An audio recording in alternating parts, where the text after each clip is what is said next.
Malayo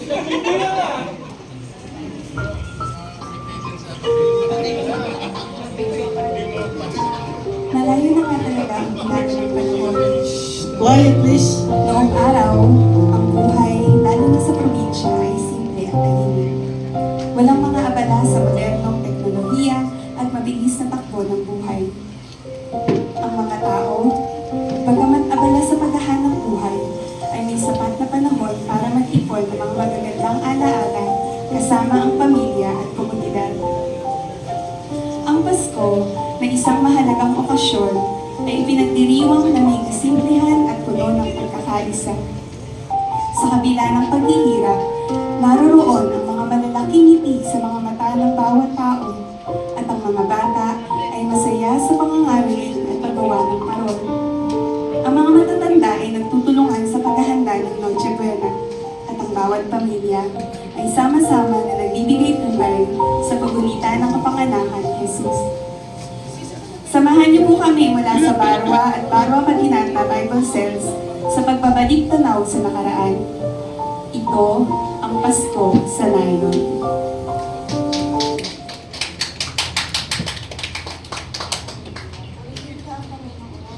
Maraming salamat po, Panginoon, sa araw na to na muli mo kaming inisip, Panginoon.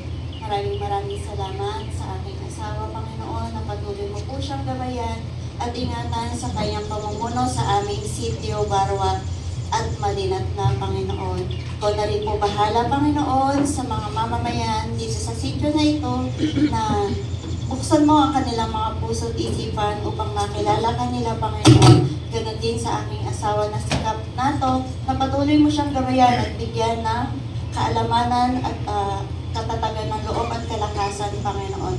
At ganon din sa araw ng Kapaskuhan na ito, Lord. Ikaw na po ang bahalang mag-ingat sa bawat isa at maging maayos ang aming gagawin sa maghapong ito sa aming pagsasalusaluhan. Maraming salamat po, Panginoon. Lahat ng papurit na salamat binabalik namin sa iyo. Amen.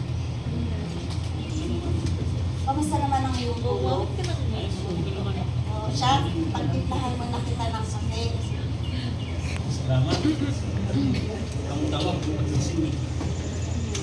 Ganyan po sa ngayon, technology na.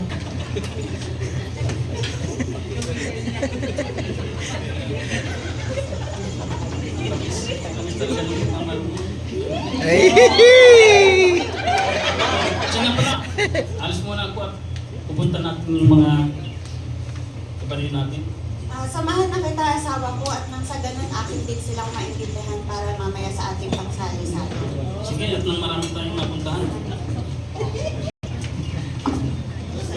Samantala, sa kabilang banda,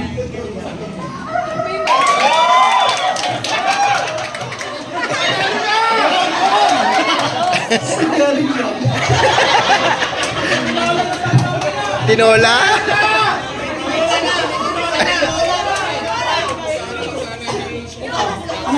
Ikaw, galingan mo na ha. May paghanda ka sa na.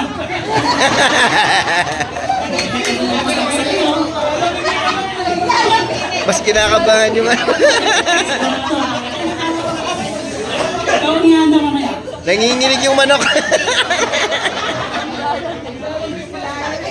Ano umaga? Alberto, congratulations mo lang yung manag mo ah.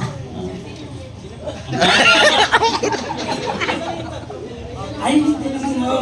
Sisigurado ko lang na siya yung mananalo mamaya. Ay, nanginig. Kinakabahan yung manok. Kinakabahan yung manok. Ay, yung may pag-pray.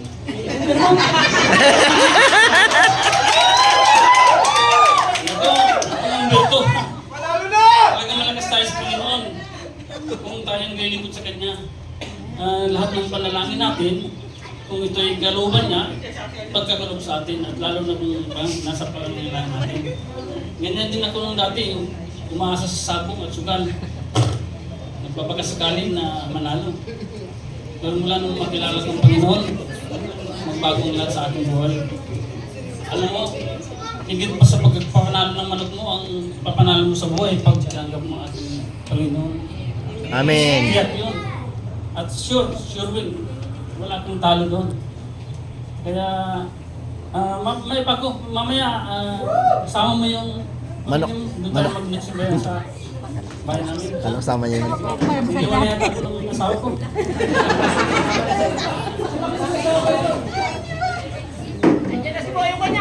Ang dami. Ayan siya. Andiyan na yun. Mga Marites. Papanalo ba? O, late.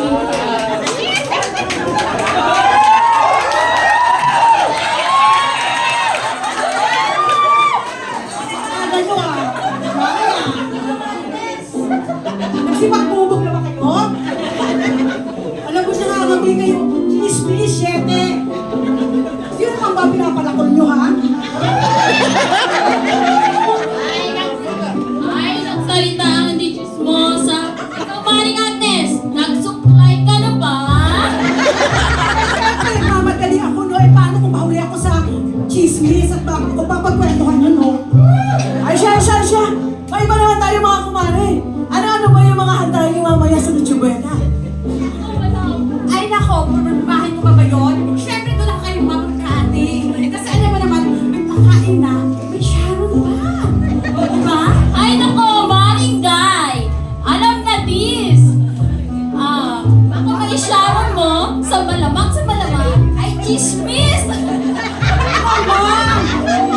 Uy, kay may dumadaan. Nakapasok na naman. Kapitan. Ay! Nakakasakit na maganda yan kahit batiin mo. Hindi na mamansin. Isnabero. Ako, talagang kuripot yan. Alam mo, okay na ilis sa mata niya, magparinig tayo. Ako naman, wait lang, hindi pa ko sa linya ko. Alam mo, yan nakakuripot yan. Mas makulit pa yung ugali niya. Parang natural. Sabi na yung chicharon kanina. Ay, talaga? Hoy! Mga sismos at matataba! Lalo! Ano? Parang literal. Wala kayong magawa kundi pag-chismisan ako! Lalo ka na! Mukha kang chismosa! Ikaw! Wala na kayong ginawa kundi mag-chismis na mag-chismis kaya ang tataba ninyo! Mga... Parang natural. Nakakaano kayo? Nakakainis! Makalain ka dito!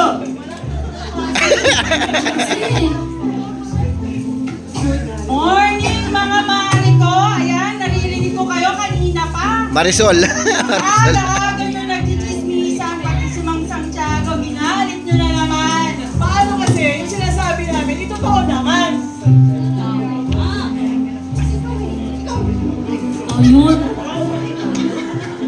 Ikaw talaga yung play na. Magandang umaga. Kamusta kayo? Buti naman po. Maligayang Pasko sa bawat isa. Naririnig ko kayo, pinag-chismisan niyo na naman si Don Tiago. Alam niyo naman si Don Tiago, mabait siya. Kaya lang siya naging ganyan kasi nga, nang namatay ang kanyang asawa, naging malungkot na ang buhay niya.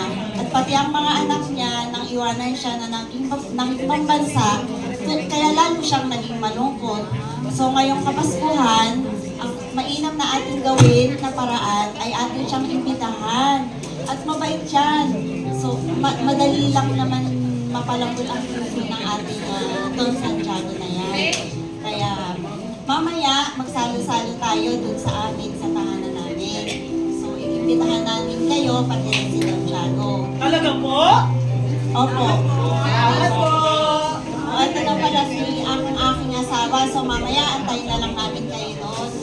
Salamat po. Salamat po. Ay, Marie, kasi hindi ako nakasangli sa mamaya. Eh, lalo na Noche Buena. Papasko ngayon.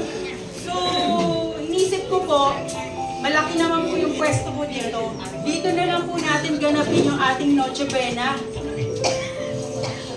Sige, maigi nga yan. Dito na tayo magsalo-salo.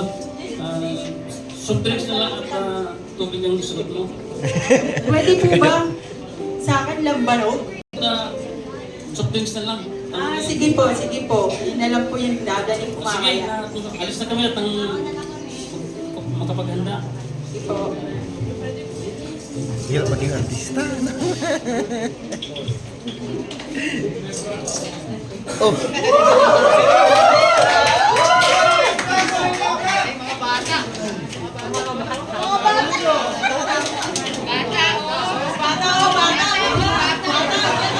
Oh, mga tropa!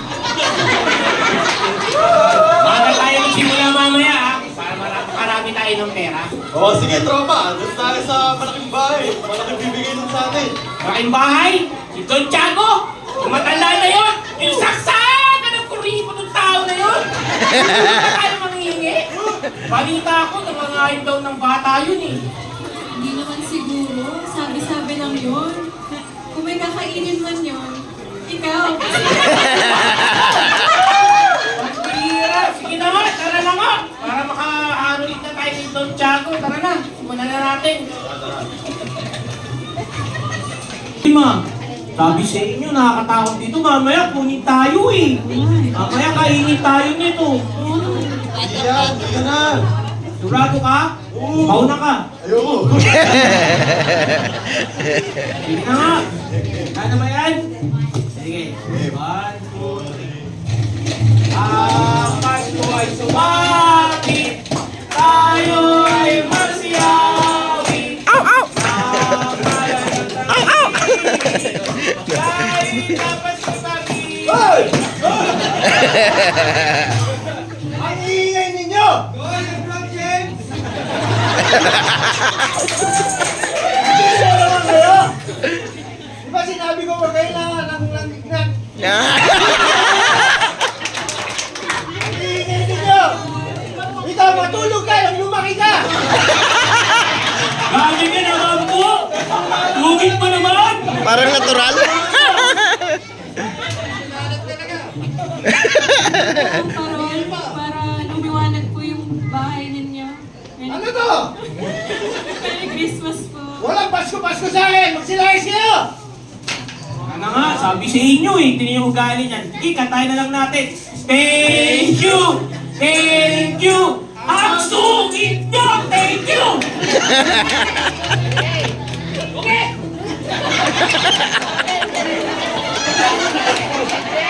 Nakakausap at nag-iimbita kay Don Santiago. Dahil nga sa kasungitan nito, ang lahat ay tila iniiwasan siya na siyang lalong nagpaparamdam sa kanyang pag-iisa. Ngunit sa gabing iyon, ang kabutihang ipinamana sa kanya ng mga bata ay kumirot at nagpaantig sa kanyang puso. Samantala, sa tindahan ni Aling Helen,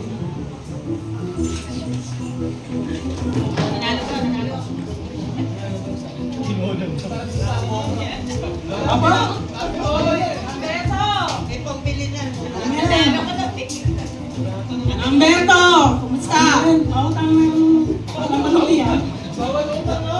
ba yung Humberto? Di mo ba nababasa? Bawal ang utang!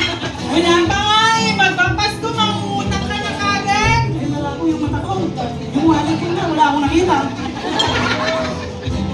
Ay, sige na, halika rin. Babayaran na kita.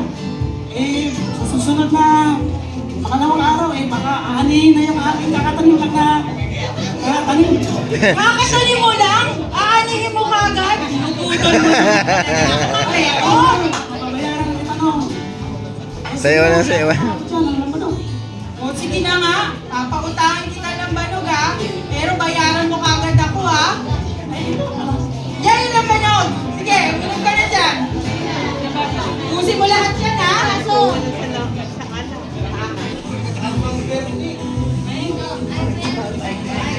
Kamusta yung ano mo, ang sabong mo? Mukhang talo ka naman. Ay, oo, talo. Tatakbo ang aking manok, eh. Ikaw pare, kamusta? Wala bang magulo dito? Wala naman.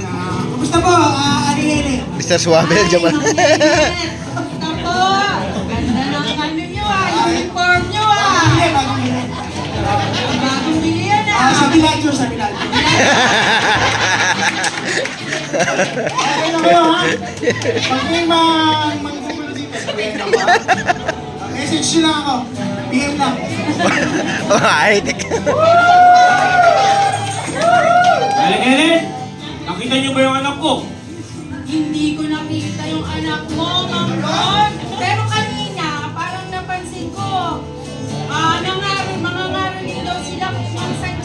Kaya pala kamukha. Ang birang bata yun.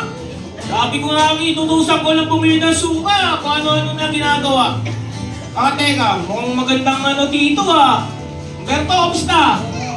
Mukhang saya-saya mo ah. Masaya pa talaga o malungkot? Eh, pinaglulog sa mga aking manok eh, talo eh. Lagi, samahan kita dyan. Bira, ubus na! Ubus na eh! Alam mo, Mamberto, ganun talaga si Sugal. May nananalo, may natatalo. Pero papasayain na lang kita, Mamberto. Alam mo ba yung lolo ko? Kwento ko lang ha. Kwento ko ng lolo ko. Alam mo yung lolo ko? Naka-invento. Helicopter! Isang gawa lang. Testing lang. Lumipad ka agad.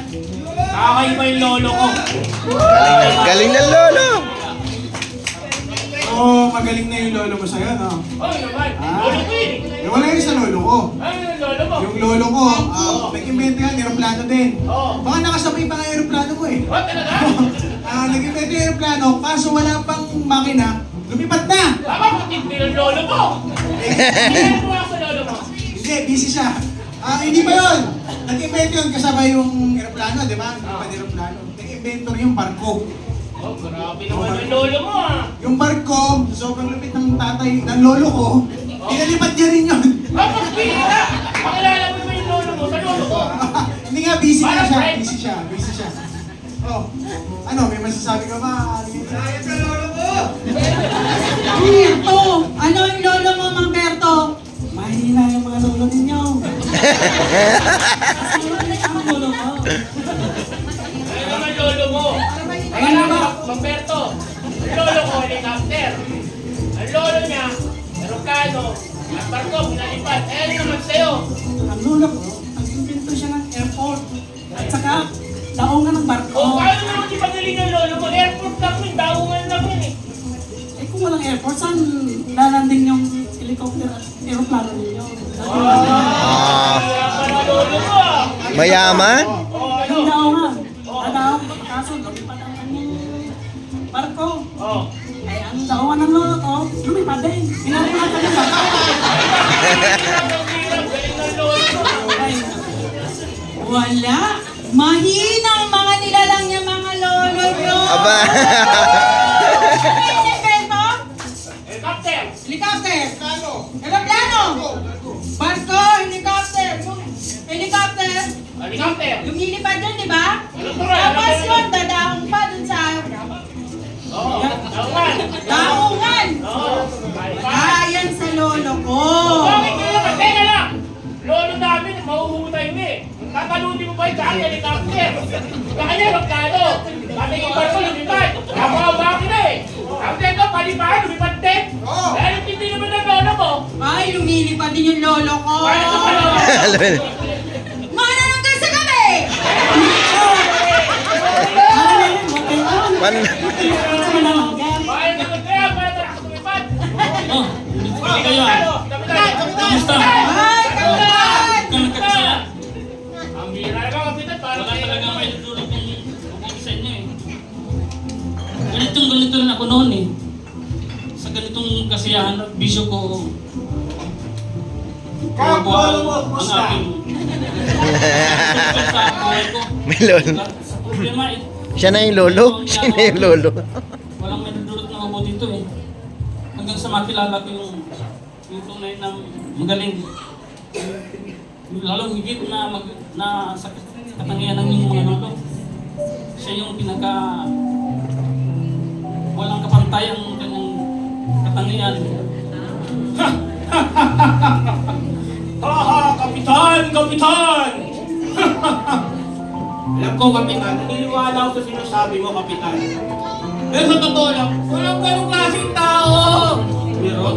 Wala, Kapitan! Siya yung nagpapatawad. Siya yung mapagmahal. Siya yung sagot sa lahat. May kilala ba kayong namatay dahil sa kasalanan ng iba? Hindi yun, Kapitan. Sinaktan siya, pinodya, at hindi mo lang gumanti. Siya ang sagot sa lahat. Anong ba, Kapitan? Alala mo naman ako, Kapitan. Hindi ka tao na yun. sakto, mamayang gabi, Noche Buena, papakilala ko siya sa inyo. At sure akong siya yung nagagalak na makilala niyo siya. Siya ang regalo ko sa inyo sa gabi. Naging po kami na. Sige, mayaman ko na kayo at gagayan ko kami. At yun ay ang Panginoong Hesukristo. Ito ay ang naging simula ng panibago at mas kaaya-ayang buhay sa bawat isa sa Sitio Barwa. Sa kabila ng mga pagbabagong ito, lugar ng Pasko ay nananatili pa rin simple at walang kapantay. Ang pagmamahal sa pamilya, ang pagbabalik loob sa Diyos, at ang pagpapakita ng malasakit sa kapwa. Sa bawat henerasyon, muling bumangon at bumabangon ang pagdiriwang ng Pasko sa mga probinsya. Hindi man kasing simple tulad ng mga unang taon at ng unang panahon, ngunit patuloy na nagdadala ng di mabilang na biyaya at pag-asa sa bawat poong at higit sa lahat, sa puso ng bawat isa.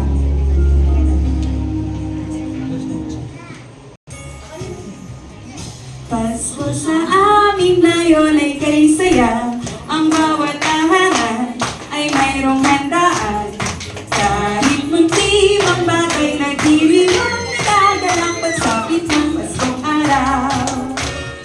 Pasko sa amin ngayon ay kay sika, ang mga binata ay nangapostura. At ang gabi kumbaga sa pagsinta, nag-iwanan sa pamaskong alaala. Nagsabit ng pagkasama, may awitan habang ginagawa ang pamasko nilang hinahanda.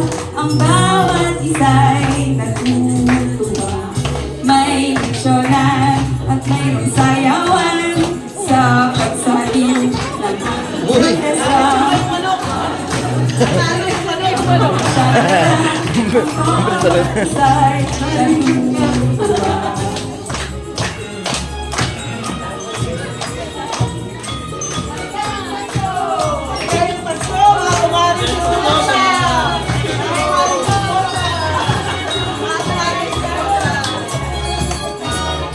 Pasko sa amin ngayon ay kay saya, ang bawat tahanan ay mayroong handaan. Nagdiriwang nagagalang pagsapit ng Paskong araw. Pasko sa amin ngayon ay kay sika, ang mga binata ay mga postura. At ang gabi alaala. Nagsabi ka,